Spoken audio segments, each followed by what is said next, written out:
Hello everyone, welcome to my YouTube channel Happy's Queen. This is Padmini Kaushik and today we are going to learn about SAP Basics. So without any further delay, let's get into the video.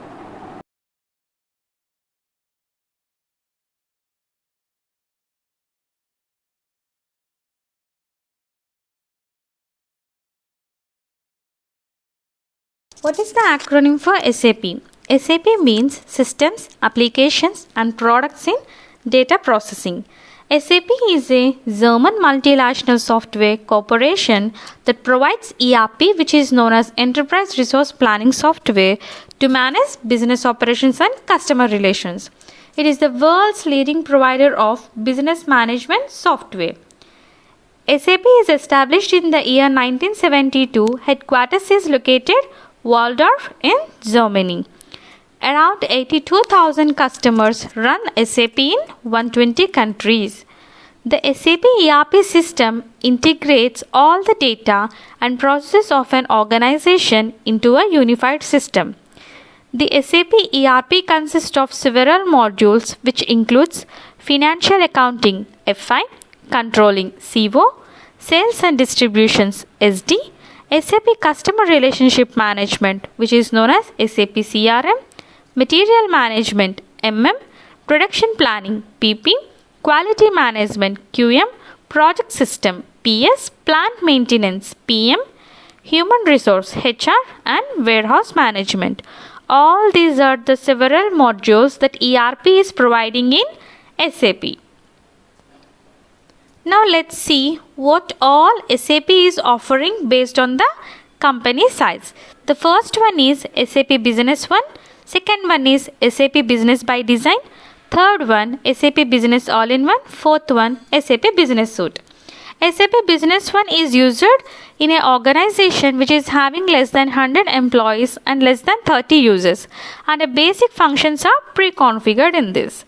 SAP Business by Design, it is the people of 100 and 500 between the employees are present in an organization and on demand solution catering in NIC process areas. SAP Business All-in-One, it's a strong industry specific focus with a stable core business processes and all the pre-configured solutions are present in this SAP Business All-in-One. SAP Business Suite, it is the one that we use in all the software related huge organizations. Complete spectrum of business solutions, adaptable components to address business process complexities for over 500 and above employees. So all these things are offered by SAP to an organization depending upon the size and the employees present in it. Clear? Let's move to the next slide. What is the architecture of a SAP system? SAP architecture refers to the set of principles, trends, patterns and best practices that comprise and outline the internal architecture of a company's SAP landscape.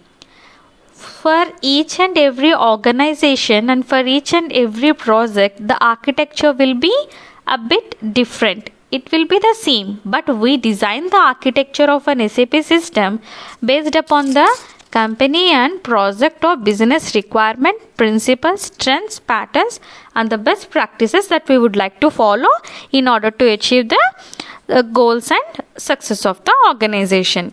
SAP is a SaaS solution, which means software as a service solution. SAP runs in the cloud and makes it easier for users to access their company's database system. Nowadays, everything is moving into the cloud. Recently, in the last year, even we have moved our SAP on-prem systems to cloud. So, whatever the data and the confidential related information which belongs to project, client or the business or the organization, everything is in the company's database system which resides in cloud. With a well-defined SAP architecture, companies can build a more reliable foundation for their core server processes and leverage an intuitive graphical user interface, which is known as GUI, to run and manage more efficient business processes across the entire organization. If a person or a user wants to retrieve the data, extract the data from the database level, they use GUI in order to get their work done successfully.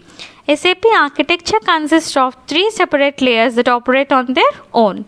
Let's see the 3 different layers in the SAP architecture. The first one is presentation layer, second one is application layer, third one is database layer. Presentation layer is the one through which the user logs into the SAP system and can work on the requirements. The presentation layer is responsible for providing the graphical interface for users, which is GUI, and configure the system to ensure users can access the data they need to complete tasks and promote a stronger user experience with this layer. Users enter data on the screen and the system will process and show the data to the user, facilitating more efficient data exchange processes across their SAP landscape. This layer does not have any knowledge of the underlying data which stores in the database layer and which exists to help users easily access data from SAP system and external system. In a landscape, we will have a different kinds of systems which might be a development, quality, test, production. In a landscape of an SAP system, there are different types of systems which access the same root or the layer which is present in the SAP to exchange the data internally and externally as well. The second one is application layer. We have 2 types of applications. One is Java, one is ABAP.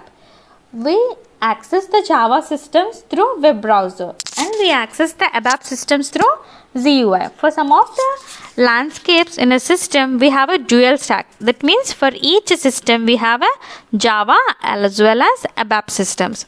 The application layer is responsible for receiving, parsing other users' data before it can be used across any part of the organization, providing data in a correct format to the right SAP application and ensuring the data is secure before sending it to the next layer of the architecture. This layer of the architecture is a critical component which simplifies the creation and management of work processes across the entire SAP environment. It enables users to create, leverage their own work processes as per the requirement of the business and automatically generate record for the processes. And they ensure they have the access to the data they need within their time and specific area of the database or a SAP architecture as a whole. The last one is database layer.